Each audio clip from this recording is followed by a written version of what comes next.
First, let me commend my brother, the senior advocate, for a great paper. Noni saying was brilliant. There are so many brilliant people, but there are few sincere and honest people. So I respect and commend you for the truth. Brilliance is cheap, but honesty is expensive. Thank you very much. Let me say this very clear, and I'm going to respond to 3 key points. First, in every country, elections are one of strategy. So in the US today, you see policy people, strategists thinking around messaging, thinking around mapping constituencies. In Nigeria as well, election is one of strategy. And the strategy of election in Nigeria is very simple.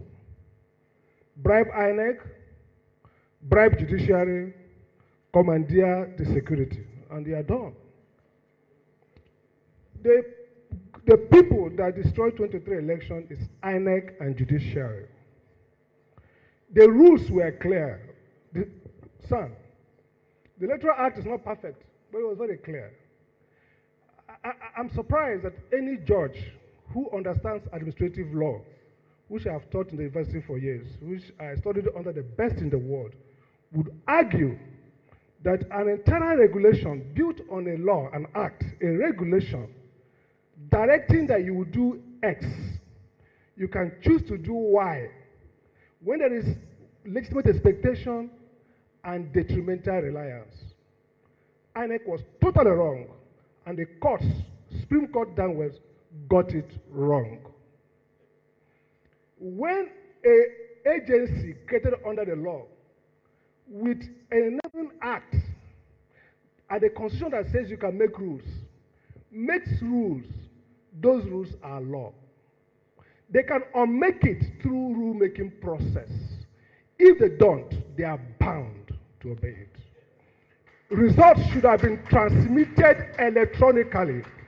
I'm ashamed. I have a PhD in law and I can stand anywhere in the world to dispute the best and brightest.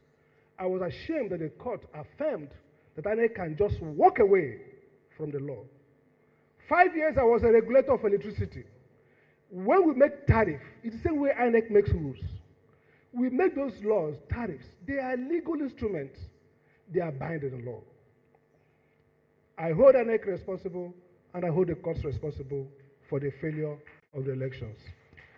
Sir, it's important to clarify who can sue. Here is the point.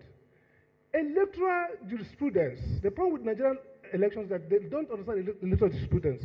Electoral jurisprudence is that the court's job is to restore back power to the people voting. Democracy is not, the dispute is not between Mr. Amadi and Mr. Okutupupa. No.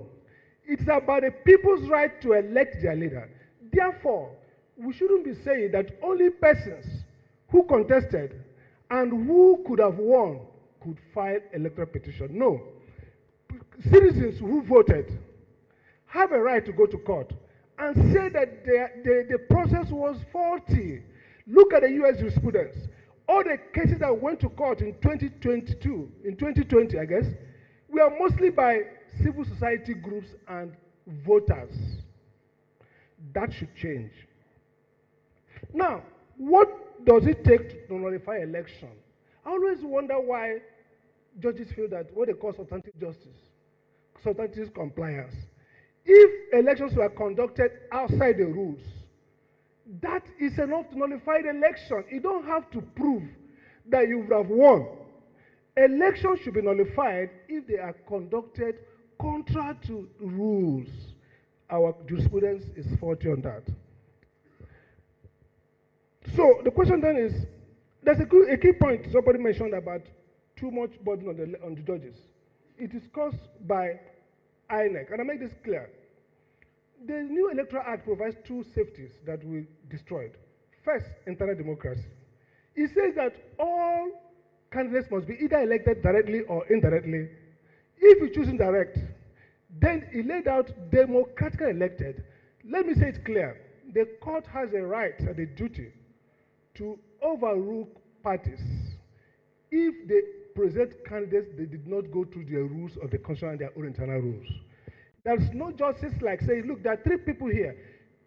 members of the party have a right to due process. That's why the Act provides for it, and that's the Constitution provides for it. So if you do not second-guess politicians, then it's not that you are imposing the candidate, you are requiring them to follow the rules. And that's what the Supreme Court has been saying before. And the final point I want to make is very clear on this.